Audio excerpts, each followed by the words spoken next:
और आपने क्या अपने मेंबर्स के साथ शेयर किया, या फिर आप क्या एक्सपेक्ट कर रही हैं इस बार बजट में? क्या बड़े ऐलान हो सकते हैं या उम्मीदें क्या हैं आपकी?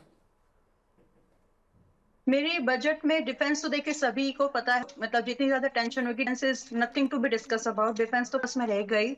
बट आई कुड सी कि पर आपको एनर्जी एंड माइनिंग, ये दो सेक्टर्स हैं जहां पर आपका फोकस बढ़ते हुए सकता है। तो उस लिहाज से अगर हम चाहें तो एनर्जी स्टॉक्स में, अगर आप स्टॉक्स में इन्वेस्ट नहीं करते तो एनर्जी ईटीएफ्स में आप जो है इन्वेस्टमेंट के बारे में सोच सकते हैं।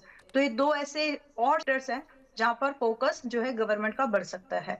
और जी वाला जो यू नो अभी के लिए देखिए, वैसे सबको मालूम ही है हमारी जो इकोनॉमी है, जो जीडीपी है, इस डोमेस्टिक ओरिएंटेड मार्केट, डोमेस्टिक हम्म। कंजप्शन बेस्ड है। इम्पोर्ट करते हैं ठीक है, लेकिन एक्सपोर्ट पर उतना डिपेंडेंसी हमारी जीडीपी की नहीं, इसीलिए इतने बड़े शॉकर्स में देते हैं।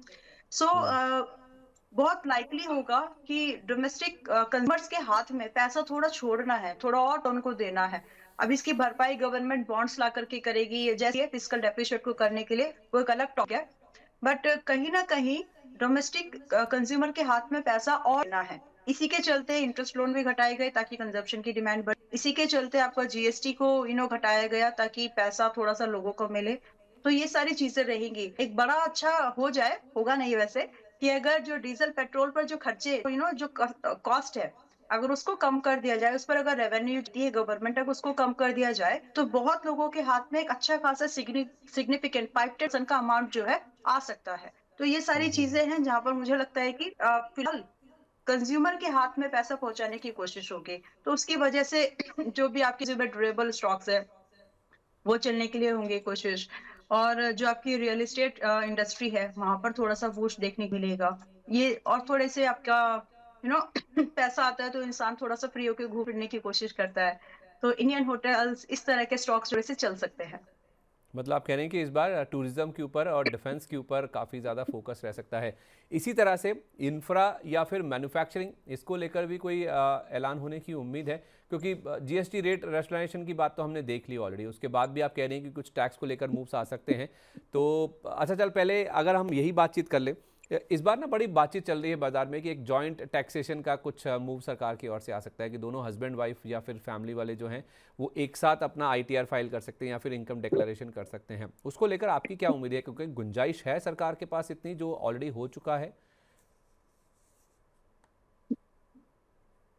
थोड़ी सी गुंजाइश है, लेकिन ये रेवेन्यू गवर्नमेंट कमाती है टैक्सेशन से ही, बिजनेस तो कर रहे हैं, और ऑलरेडी बड़ा फिस्कल डेफिसिट है संदीप जी, जो कि नाक की नकेल जैसा है कंडीशन अभी। तो इसे अगर आप देखेंगे तो पिछले में हम लोगों ने ये देखा कि बॉन्ड यील्ड, लॉन्ग टर्म के बॉन्ड यील्ड सस्ते वो दे ही नहीं पा रहे। मतलब अच्छा खासा प्रीमियम उनको देना पड़ रहा है।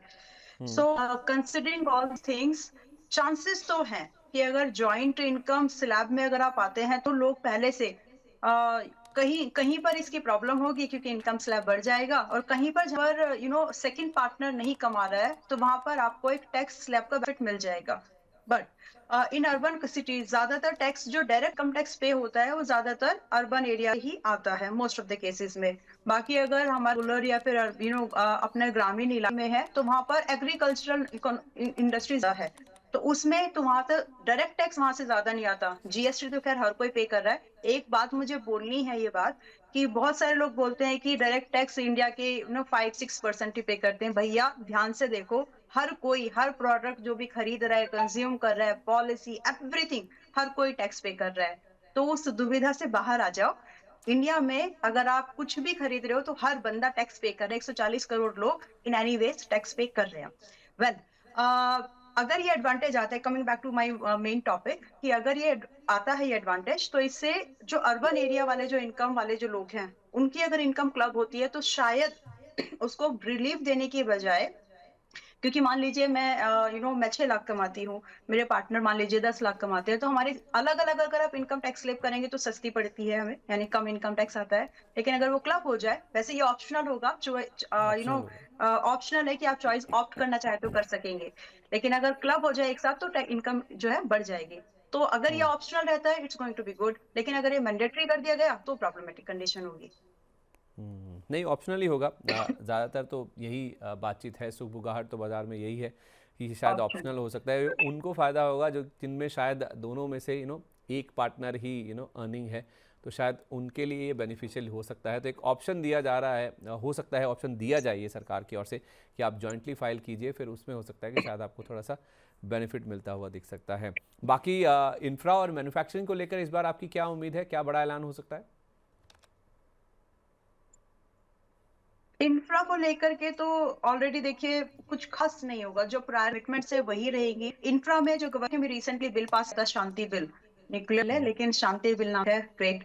तो जो शांति बिल है उसके अराउंड में एक्चुअली एनर्जी एंड कैपेक्स जो आएगा, मुझे लगता है इस बार कैपेक्स है, it be more around two defence, जिसको लग ही रहा है। It will be more around energy, energy में रेजिलियंट डिपेंड बनने की अराउंड हो, एंड माइनिंग में एक सेल्फ रेजिलियंट लाने की कोशिश करने के अराउंड होगा। तो कैपेक्स का अगर मोर पैसा अगर हमको देखना है तो वो आप डिफेंस में सबको मालूम लग रहा है, और एनर्जी एंड माइनिंग, इन दो सेक्टर्स में एडिशनली आ सकता है।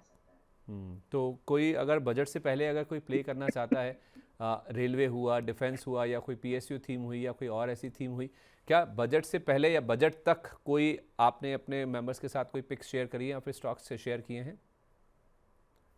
ओके, देखिए Sandeep ji, to be specific around the budget और अप टू द बजट वाली अगर चीजें हैं, तो इस बार मैं सबको स्पेसिफिकली मना किया है कि ये वाली मेंटालिटी से बाहर आ जाओ इस बार, क्योंकि इस बार के मैक्रो फैक्टर बाकी बाकी बजट के जैसे नहीं है। सीतारमन जी ने जितने बजट इससे पहले दिए, उस टाइम पर हमारे ऊपर टैरिफ्स नहीं थे। उस समय पर अराउंड द इकोनॉमीज में टैरिफ ट्रेड का कंसर्न नहीं था, फ्री ट्रेड की पॉलिसीज थी, बट ये अलग है। अगर आप इस समय कुछ भी डिसीजन लेते हैं तो आपके डिसीजन खराब या फिर होने के जो चांसेस है वो ज्यादा है। तो अगर आप कुछ खरीदना चाहते हो, जब भी गवर्नमेंट की कैपेक्स की बात आती है, इट्स नॉट अराउंड कि आपको एक दो महीना एक दो दिन का व्यू तो है नहीं, वो कैपेक्स आपका लंबा चलेगा, और उस लंबे डिसीजन में अगर कुछ भी उस पर्टिकुलर इंडस्ट्री सेगमेंट को लेकर के कुछ भी नया सोल टैरिफ या कुछ भी अगर आता है, या कुछ भी यानी करना आती है, तो वहां पर आपको फेलियर होने के चांसेस आ जाएंगे। So if you want to buy something, buy with a focus कि आपको इन्वेस्टमेंट करनी है, एंड जब आप इन्वेस्टमेंट कर रहे हो, so don't look at for just for the कि बजट क्या आ रहा है। बजट में आएगा जो, उसको आपको उसकी वैल्यूएशन कंफर्ट को देखते हुए करना है, प्राइस एक्शन को देखते हुए करना है, वो सब चीजों के साथ में। सो इन सब डिस्कशंस के में मुझे आज की डेट में आज एक स्टॉक है, माइनिंग का ही है, ओडिशा माइन, ठीक लगता है, 4,400 के आसपास है। I can't see more decline, मुझे इसमें ये आप 42 ओएमडीसी से की बात नीचे कर रही का, हैं? ओएमडीसी की बात कर रही हैं ओडिशा क्या? Mine, Odisha mineral development corporation. Odisha, yes. तो ओके। अगर हम, और दूसरा स्टॉक हम लोग एनएमडीसी देख सकते हैं। एक मिनट। और दूसरा स्टॉक हम लोग एनएमडीसी देख सकते हैं, माइनिंग को अगर हमको देना है तो पहले ओडिशा माइन की बात करेंगे, जो कि आज डेट में 4,450 के आसपास है। I am not saying buy करना है, लेकिन अगर ये आपको क्लोज टू 4200 या 4300 मिले, 4300 से 4200 जाए, इट्स अ गुड पिक। और अप्रोक्सीमेट जो यहाँ हमको एक अपसाइड की मूवमेंट मिलेगी, 15%, लगभग 40% का अपसाइड बाकी है। तो एक टारगेट वाइज अगर समझे तो 4,700 अगर हमको रेंज प्राइस वाइज देना है, तो 4,700 से लगभग 5,200 भाव ओडिशा माइन में हमको दिख सकता है, with a very small strict stop loss at 4,050। तो इसमें हम एक बार मौका ढूंढ सकते हैं। दूसरा स्टॉक है एनएमडीसी, जो कि हमको डिप में ही खरीदने का भी होना चाहिए, ना कि अभी के करंट प्राइस पर।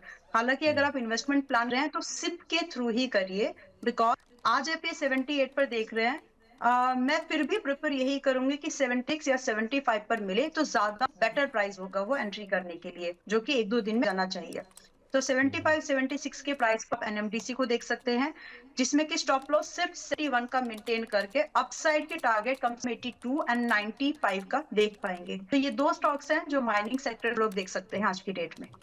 तो आप कह रही हैं कि माइनिंग को लेकर इस बार बजट में कुछ बड़ा अनाउंसमेंट हो सकता है? यस। ठीक है। अच्छा, माइनिंग की जब बात आती है ना, तो रेयर अर्थ मिनरल्स की जो बात है ना, वो सामने आ जाती है, जिसमें जीएमडीसी जैसे स्टॉक्स हैं वो बहुत ज़्यादा फोकस में आए हैं, क्योंकि सरकार ने रेयर अर्थ के ऊपर भी अपनी फोकस काफ़ी ज़्यादा बढ़ाया है। तो जीएमडीसी इन भाव पर आपको कैसा लग रहा है? अगर माइनिंग का ही प्ले अगर आपको लगता है कि बजट में फोकस में रह सकता है? जीएमडीसी थोड़ा सा महंगा है, और आई डोंट मतलब मैं चाहूंगी कि मुझे यहाँ पर थोड़ा सा और सस्ता भाव मिल जाए इन्वेस्टमेंट के लिए, ठीक है, क्योंकि आपके इन्वेस्टमेंट के जरिए 630 और लगभग 795 रुपए के, सॉरी 630 और 695 रुपए के टारगेट आपको आते हुए दिख जाएंगे, बट भाव जो है थोड़ा आज महंगा ही लग रहा है संदीप जी। सो इंस्टेड 542 हमें 510-20 का करना चाहिए। जब ये भाव मिले तभी करेंगे। एंड स्टॉप लॉस 470 470 का मेंटेन करके हम लोग यहाँ पे 630 और 650 के टारगेट को वेट कर सकते हैं। इसमें भी जो जरिया है सिर्फ 3 क्वार्टर्स का रहे, विद इन 3 क्वार्टर्स आपको जितने टारगेट देता है लेकर के निकल जाइएगा, क्योंकि उसके उसमें प्रॉफिट बुकिंग एक्सपीरियंस हो गया एंड ऑल। जी ओके, ठीक है, तो ये होगी बात। बिगड़े हालात में कैसे बनेगी बात? जनता को चाहिए एक ही जवाब, क्या टैक्स का बोझ कम करेगी सरकार? टैरिफ का डर जब तक नहीं होगा पार, मुश्किल में रहेगा कारोबार। रिफॉर्म के एजेंडे से पीछे नहीं हटना है, लेकिन आगे क्या? सबका मिलेगा जवाब जब 1 फरवरी को पेश होगा देश का बजट। बजट 2026 का 360 डिग्री कवरेज सिर्फ मनी 9 पर। इकोनॉमी, शेयर बाजार और आपके इन्वेस्टमेंट पर क्या होगा असर, जानिए और समझिए हमारे साथ दिन भर।